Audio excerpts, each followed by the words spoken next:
The Bay Area's rock station, 107.7 The Bone. How did you get the Slipknot kit? The up, over, around? Well, me and Sean, the clown in Slipknot, we were talking about, we're elevating our stage show because the band's really exploding at this point, and I'm like, okay, well, we already had the moving percussion rigs already. That was already, and he wanted to make something. We wanted to make something together. Well, I honestly, that wasn't my idea, because I would not want to do that. Because it's scary, because I'm just like this. I mean, there's nothing that I can fall onto. There's no glass, there's no nets, nothing.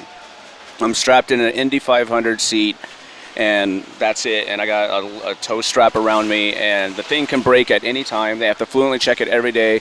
I never know if I'm going to make it back or not. I get stuck. I've had it to where I get all the way and they start tilting me, and they lose control, and it just slams like that. I end up inverted like this. The scariest thing, and then bringing me back up, and it's all jagged, and I've fallen back down before. It sucks, but Sean's to blame for that. But it's really cool live, and once I'm done with it, I'm like, okay, I'm glad I did it. So it's not something that you're gonna pull the plug on because no, it was too dangerous. I'll still do it. I'm gonna try and you trust your tech, obviously. Oh yeah. Well, there's 3 people. You have to have several people there's 3 run the people rig, right? on that when I do that. 3 people running it. So. Does it give you a headache? Yes. But you still do it? Yes. Thank you, because it looks really awesome. Yeah. Oh, thanks. I was wondering if you guys have any future plans on Slipknot right now, or if everything's just going to be on hold until everybody kind of has a chance to It's on hold right now. settle. Murder Dolls, how did you get together with Wednesday 13? Actually, I was in a band called The Rejects, and he was a band called Frankenstein Drag Queens, and through a mutual friend, and got their CD through Maximum Rock and Roll is how I found Wednesday, and I listened to it, and I kind of wanted to move The Rejects in a different direction. I loved his voice, and I flew him to Iowa. First time he's ever been on a plane. He was totally freaked out, and we sat down. We just started. He rewrote a lot of the lyrics to the Rejects songs. I mean, half that record, the first record, Beyond the Valley of the Murder Dolls, is pretty much just a glorified demo. It's like a blueprint. It's like half Reject songs, half Drag Queen songs. We just redid the vocals and put it out.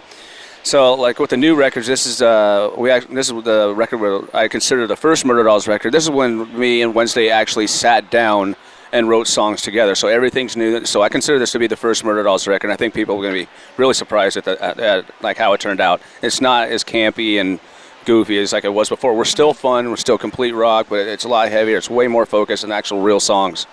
Were you intending to bring the Rejects into kind of like a theatrical horror direction when you brought Wednesday in, or? Not really. That's a lot of the horror stuff now. I mean, that's kind of like what it was then. And there's no songs about horror movies or anything like that on the new record. It's a proper record. But the makeup and the theatrical, it definitely... Oh, that's still there, yeah. Seems to run as a theme through every project you're in. Yeah. I mean, is that something that you're kind of bringing, or something that you're attracted to? I guess I'm just used to it. Even the only time it really wasn't theatrical is when I was with Korn. Because at some point you forget that not all guys know how to put on eyeliner. Yeah. You're just so used to it. I still did though during that, but I didn't go as like I look now, or in Slipknot, or even in Ministry. I was kind of weird looking. Do you powder up for Zombie? Oh yeah. Because everybody goes kind of corpsey and zombie-like, yeah. right? Yeah. Has it ever gotten in the way? No, not at all. Never had a piece of costuming and then suddenly everything just went all haywire? No, not at all. Always good times. Yeah. Is there anything that would be like a dream project for you? Something that it's a the tough Someday question. project? I really don't know. I can't think of anything off the top of my head. But there's definitely people I'd like to work with. Maybe assemble a band in the future with people from other bands. That'd probably be something that I'd do in the future. Do a supergroup from the genre that you know? But I'd have to sit down. I mean, there's so many people that come to mind. But that would be something I'd be looking forward to doing in the future. So when it comes to new music, where do you get your new music? And are there any bands that you're really excited about, or any new drummers that you find interesting?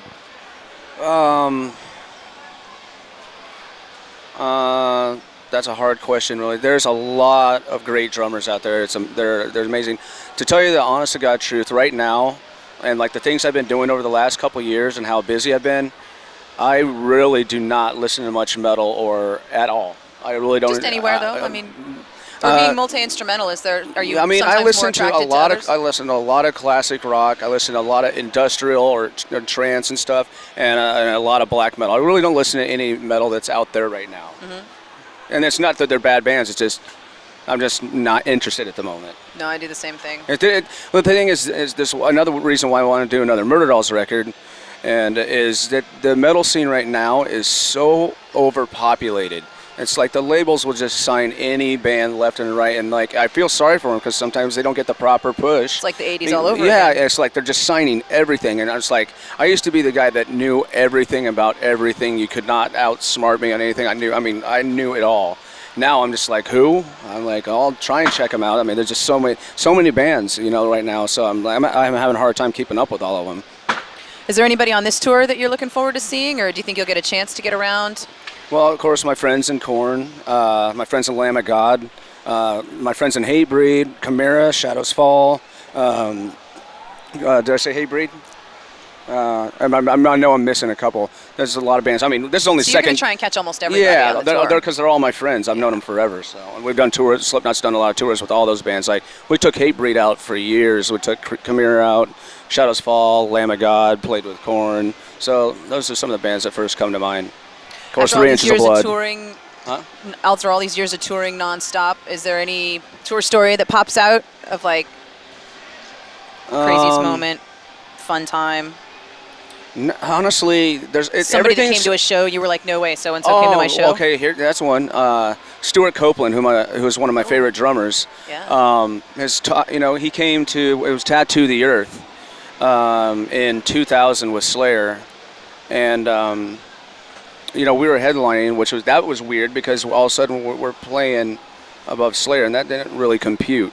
Yeah. But, Stuart Copeland came to the San Bernardino show because he'd done work on Sepultura's Against record, I think it was, and he was standing behind me the whole time, flipping out. Next thing you know, as the next modern drummer, he started talking about me through like this whole big section of his interview, and he still gives me props to this day, and he's become a really good friend of mine. So that was really cool. That's awesome. I got to introduce Andy Sumner once, and I was just like, oh yeah, why I am love I the introducing Police. this guy? Yeah. Wow. Apparently, you are hugely influential with drummers. I mean, obviously there's a legion of fans out there that enjoy the music from all the bands that they've participated in, but you're also a musician that musicians like. Do you have like a conscious perception of your influence in other bands?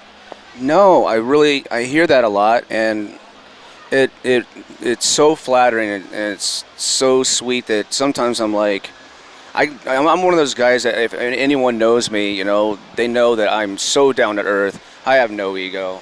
And the thing is, I've met a lot of like my idols that, I grew up listening to and I met and I wish I never had, because like in this business, man, you never know. It's the business is so fragile anymore, especially with record companies and radio stations and all that. I mean, you got to stay grounded. There's no reason getting a big head and think you're better than anyone else, man, because there's always someone that comes out that's going to do something else that blows your mind. I mean, who knows what the next thing is going to be, but it might be coming very soon.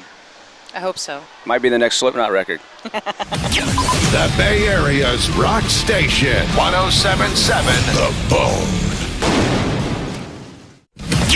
The Bay Area's rock station, 1077